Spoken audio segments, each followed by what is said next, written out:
of course that can help you with that, but it's also not going to fulfill the underlying part, which is that you need to feel more love in your life, or you want to have more consistency, or you may have loneliness and you might want to connect with more people, or it might be based on stress and anxiety, right? You're in a workplace that really is stressful to you. And so I think there are so many coping skills that we can use that may not be utilized if that's the only coping skill we have. Great. Thank you so much. All right. You touched on this a little bit as well. You talked about decoding hunger and fullness. How do you tell when you're really hungry or not? Yeah, so I think the first thing is that everyone has different hunger and fullness cues. In fact, some of the times when I will ask clients about when they know they're hungry, they tell me, "Oh, my stomach is growling." That's when I know I'm hungry. And I always say that there's a spectrum to hunger and there's a spectrum to fullness. And so, actually, on the spectrum, and this might not be for every individual, if some people may not be able to tap into this in general, but those who can, sometimes the growling of the stomach can actually be a sign that your body is past comfortable hunger and might be in a starving area. And if we think about that, when we are in a place where we might be eating while our bodies are starving, right? That means a couple things. Perhaps it could mean that you will be eating a lot more than you would need to reach a comfortable place for fullness, just simply because your body is in a state of I need food now. In that state, we're kind of a little less able to be present. So maybe when we talk about other hunger cues, there might be a cue that you experience where you're looking at the time. It's around 12 o'clock. You're looking at the time, and a thought pops into your head. Oh, I wonder what's for lunch, or I wonder what I can have. Or maybe the initial thought that you might be hungry and your stomach's not growling yet, but that is actually your body, one of your body's signs. But if we're not present, we don't really have those thoughts or we won't acknowledge them, and we'll wait until the point of, oh my goodness, I need food now. And in that moment, we're not really able to sit and take a deep breath and be mindful or really truly ask ourselves what we would like in terms of flavors and textures. We're just like, I need food immediately. Um, and I think it's really important to know that if we are going from empty, there's a longer amount of time that and a larger quantity of food that's needed to get from being in that space versus being full. Okay. So how do you know when you're not eating in a mindful way? Like, how can you tell? Yeah, so there's a couple indicators, and as I said, everyone is extremely individualized, and this may not resonate with some people. But if you're constantly feeling like hunger pains in your stomach, and that's kind of the main indicator that you need to eat, in that state, you're already in a high stress environment because your body's like, we need food now. And then every time you eat, if you're always feeling that very uncomfortably full feeling, maybe you're like, oh my goodness, I got to unbutton a button here. um, that might also be a sign that you are uncomfortable, and that is on the fullness scale, and that does happen. It's not something that we should never experience. I mean, there are certain holidays where we experience it, and it's okay.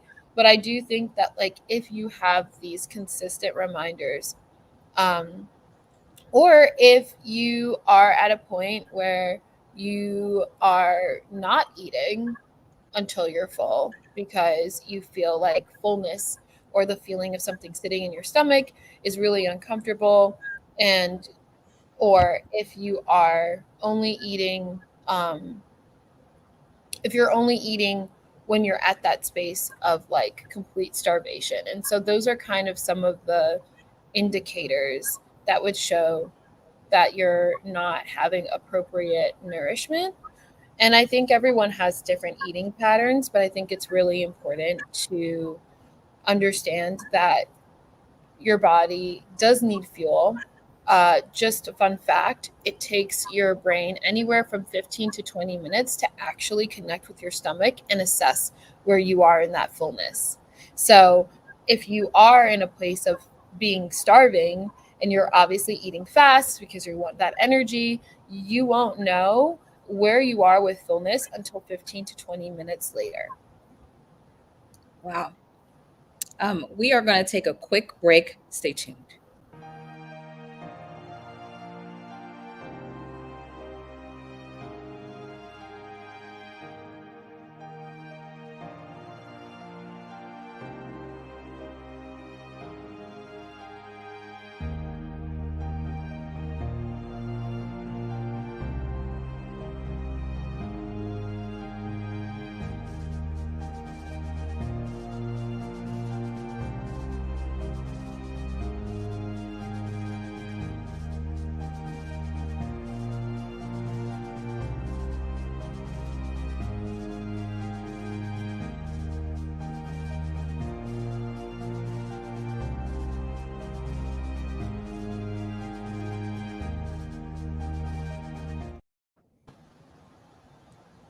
All right. Hi, everyone. If you are just now joining us, welcome to Black Mental Health Matters. Our mission is to encourage open dialogue around mental health among Black communities. I'm your host, Cynthia Hill. And today we have a special guest with us discussing the topic of mindful eating, how being present with food can improve your health.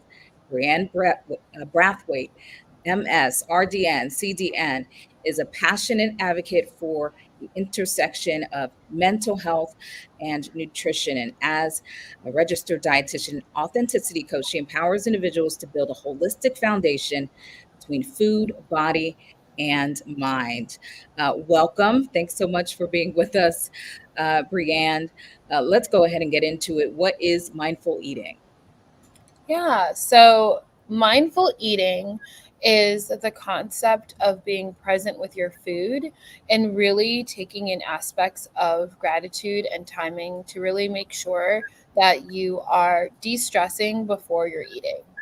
And so that can look like certain things such as like taking deep breaths, but it's basically a way to interact with your food in a more holistic way and also taking time to regulate your nervous system. Great. Such important topic to speak about today, especially in the Black community and across the diaspora. Thank you so much. How do we become more mindful about what we consume?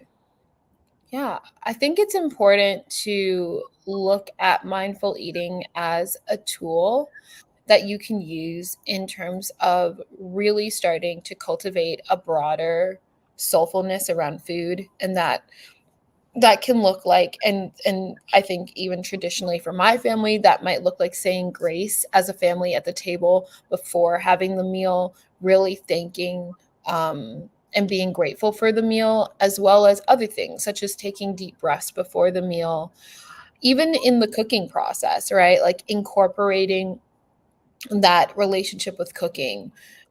Cooking, especially like when you're making something that has multiple components, it might be nice to tap into the sizzling on the pan, the chopping of the knife, the firmness of the vegetables, and kind of just tuning into these very primal sounds and sensations. Even smelling the food, making it so that you're really talking about what is the taste, what is the texture, inviting this dialogue into your minds or even with other people. And then also having that communal setting where you are together as a group having this food, being able to talk about it, being able to have conversations over it, really taking the time out for nourishment. And how is that affecting your body? Yeah, so I'm sure at great length on this programming, we've heard about stress and its effects on the body. And so stress isn't just, something that can affect us mentally, but it also affects us physically. And stress on the body in terms of eating can also intersect in a very meaningful way. One of the things that I always say is, some people might have had this moment, but imagine being really hungry and then you pick up the phone and you get some really bad news and you're no longer hungry, right? Your body was telling you were hungry before, but the stress of that news completely shut off your ability to feel your hunger. Or it could be the other way around, right? You're on the phone, you're satisfied, and you get bad news, and then immediately you want to gravitate to having food. And you might not be hungry in that moment, but that's kind of something that you're like, this is what I need in this moment. This is the unmet need. Whether it's you need a hug and there's no one there, or you need comfort, right? That's when we gravitate to food. And so it's really important to kind of look at these relationships and dynamics. How can someone go about leading with mindful eating, like in their family, if they're a parent or a grandparent? Um, what kind of example does a parent need to set as a mindful eater? Yeah, I think it's important to always think about, like, what are the things that I'm going to try to have during this meal. So one of the things, it could be inviting silence into the first 5 minutes of the meal and just sitting in silence and having food. And I know with kids that might be a little bit hard, Yeah. but you can always give them a little bit of a challenge and be like, "Hey, we're going to play the silent game. And in this game, I want you for 5 minutes to think about what are the flavors, what are the textures on your plate." Um, and I think 5 minutes of silence, if you were to do like a guided meditation, is essentially able to calm the nervous system. Or, if we do have a hard time sitting in silence, that might also be something that we want to talk about. Like, we need at least a little time in life to decompress. And sometimes we don't have the financial means to go to the spa or go to other places. And so this can actually be looked at as a form of self-care. And also, really ultimately, taking deep breaths before the meal can be very helpful. Saying grace as a family, as I said before, has been historically the way that my family kind of sets the mood for the table. Um, Even like holding hands, like that's a regulator in some ways. Like, it can help regulate co-regulation. And so really ultimately savoring your food and being open to connection. Great. So really getting back to that ceremonial meal, I think that's beautiful, especially with, I was saying earlier, the grace, saying grace can truly relax you. And I think it's scientific in nature if we think about it. Thank you.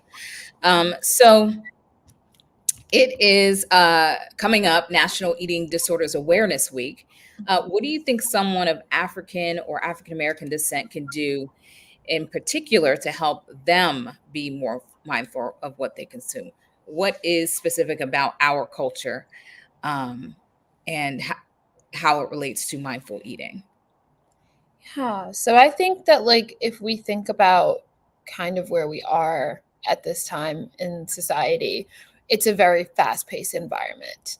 Um, it's a very fast-paced environment surrounding work, surrounding home life. Everything is on your phone, everything is in an app. There's consistent amounts of recipes, but I think during this time, and especially, it still is, although I think Black History Month is 365 every single day for the whole year. This is also February. And so I think it's important to really, like, take it back one step and ask ourselves, how can we connect with our cultural foods at this time, right? And how can we make it a communal aspect? What does that look like? Maybe that looks like having dinner for the family and having everybody kind of like make a dish that's native to where you're from and having that experience together. Even the ability to arrange food on a plate, right? Taking the time to place it, to make it look aesthetically pleasing. That's also a form of mindfulness. And then, as well as, just like kind of allowing yourself to have the freedom and really trust that your body and the food are going to be nourishing. I think something else is exploring your hunger cues and your fullness cues. And how you can do that is kind of looking at, what are the signs that I'm hungry? What are the signs that are saying, okay, I'm absolutely starving versus maybe I'm just a little hungry. And when you're able to kind of like pick out those signs, you will realize that there's actually a spectrum to your hunger and there's actually a spectrum to your fullness. And although this might not work for everyone, as some people may not be able to tap into it, it can be a helpful tool for those that can. And it's okay if it isn't, because we're all different. And so I feel like if this is something that you feel like you want to explore, it's important to find a dietitian to kind of work through it. But you could always look up something called the hunger fullness scale, which is just like gentle suggestions around what are some of the biological things you might experience. And you can kind of like take from that to see what exactly is happening in regards to your hunger and your fullness, and kind of just jotting some notes down, right? Seeing if you are in a place where you're consistently starving and what does that feel like? What does that look like? And being able to identify where a comfortable space is, because we don't want to be in a space where we may not be. And also, sometimes we have situations where maybe we're going out for the day and we know that this is the only meal we're going to have. So maybe it makes sense to be a little more full than usual, to prepare for the energy that you'll be using for the day. And it also helps you with that balance around food. Okay. You talked a little bit earlier about the stomach and how that whole process of being mindful when you eat can affect digestion. How does it affect what's happening in your brain? What's happening in your mind? Yeah, so our mind and our stomachs connect. And so the mind will send messages to the stomach. However, there is a time difference. So anywhere between 15 to 20 minutes is how long it takes for your mind to register whether you're full or whether you still need more food. And so if we think about it, if we are, not trying to incorporate some mindful strategies, we might be watching TV and eating our food, which isn't a bad thing. It happens. But also, if that's what we're doing every single night, we might be distracted and not notice the indicator that says, oh, we're full now. Or maybe in resort to, if we are, on the go and we're just eating on the go, we might be rushing. We might have eaten all of our meal within that 15 minutes. And so we actually don't know where our body is in regards to fullness, or hunger. And so, that can lead to having food in a very quick amount of time and then feeling maybe uncomfortably full at the end when we realize, oh my goodness, I didn't give it enough time. Um, and so I also think something that's important is that, the rushing and all of the stress can also have a profound impact on your digestive system, right? As we talked about earlier, there might be certain moments where if we do have a lot of stress, our body might react differently. And so the same thing happens with our stomach. We might end up not being able to absorb all of our food and the nutrients because the stress is making the stomach and the digestive system move in a certain way. Or, we might be feeling like sick because our stomach isn't digesting it properly. And it really just matters between person to person, but it can be one of those things. And also with our mind, when we think about the way that we receive our thoughts and our emotions, like thinking about like what is our connection between food and feeling, and how is that impacting. So for example, sometimes people may use food as an emotional coping mechanism, which is fine. Like, that's not a bad thing inherently. But sometimes, if it's the only mechanism that we use, it can turn into something that might be hard for the body to handle over time. And so it also could throw off our eating patterns. And that was not necessarily great because then it kind of impairs our ability to be mindful and also feel those hunger and fullness cues I was talking about earlier. Absolutely. So I have another question about motivation. How does your motivation to eat, well, you touched on it a little bit, but how does your motivation to eat affect, you know, being more mindful or less mindful? Yeah, the word motivation, I would probably switch it to intention. Okay. Um, and I would say, like, what is the intentionality around things? I think when we have intention around our food, we are more able to be mindful. So, what is the intention behind, kind of eating around different emotional feelings versus what is the intention around truly wanting to enjoy a meal.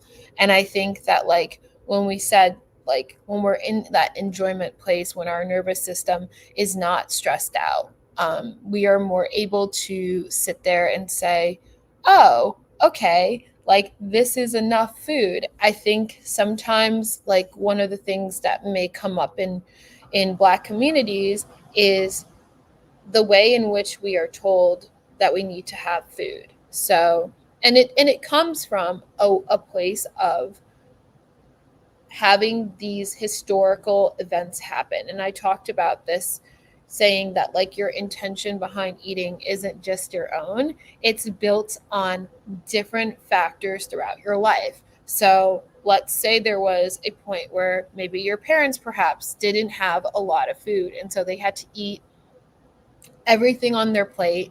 And that was like nothing could be wasted. And so the concept of leftovers might have not been as accessible.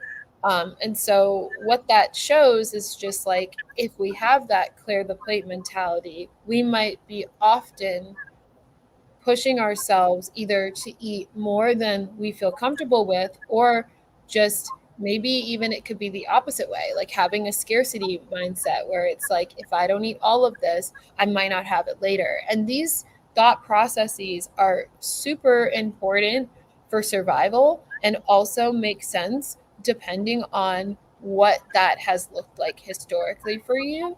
And so it's important to know that inherently they are there to keep you safe. However, if you are in a different circumstance now, they can also become a coping mechanism. Um, and then also, kind of like, what does it mean for someone in the family to cook for other people? And what does it mean for everyone to try it, right?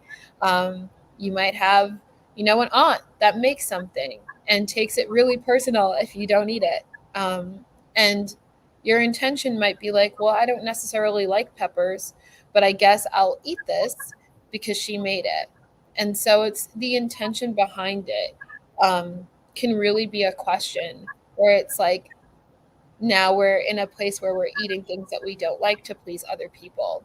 And so I think it's a very, like, interesting place, but to even start to figure out what textures you like, what's the part of your meal that gives you satisfaction, um, and how do you add these elements into your daily meals.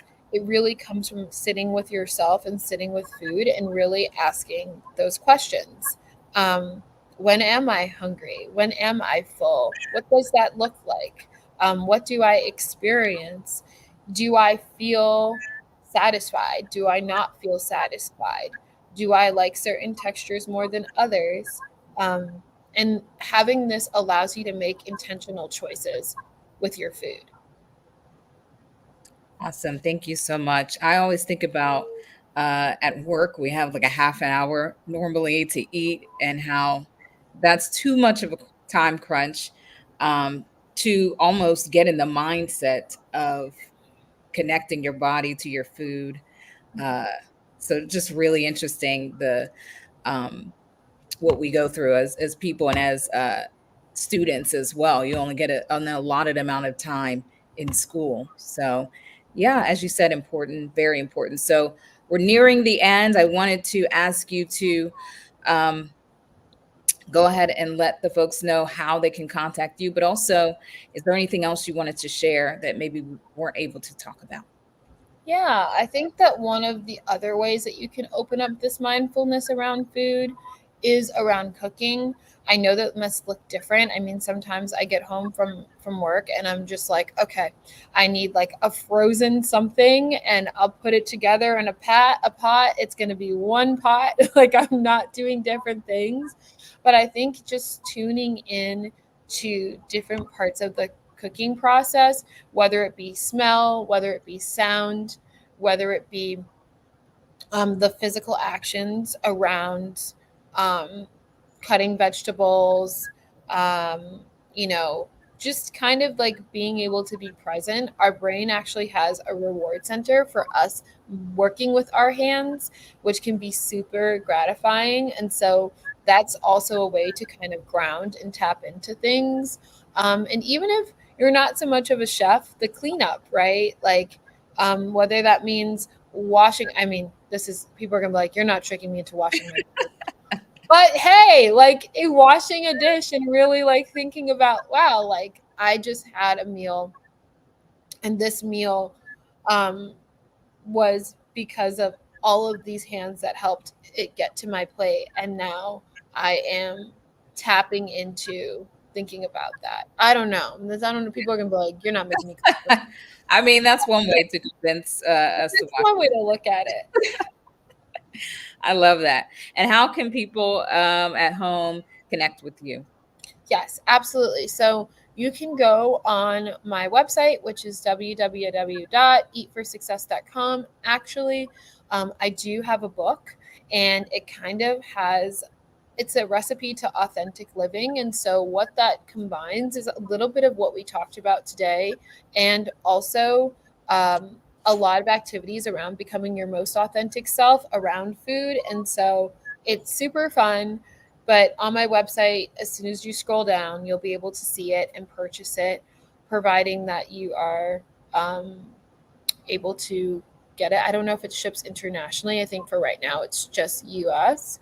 But if you are international and you do want a copy, you can email me at Brianne at Eat for Success. Wonderful. I'm so glad you were here with us today. Thank you all for tuning in to Black Mental Health Matters. To support our show, please visit bmhm.org for the latest conversations on Black mental health. Please follow us on all social media platforms as well. Thank you all. And thank you, Brianne. See you all next week.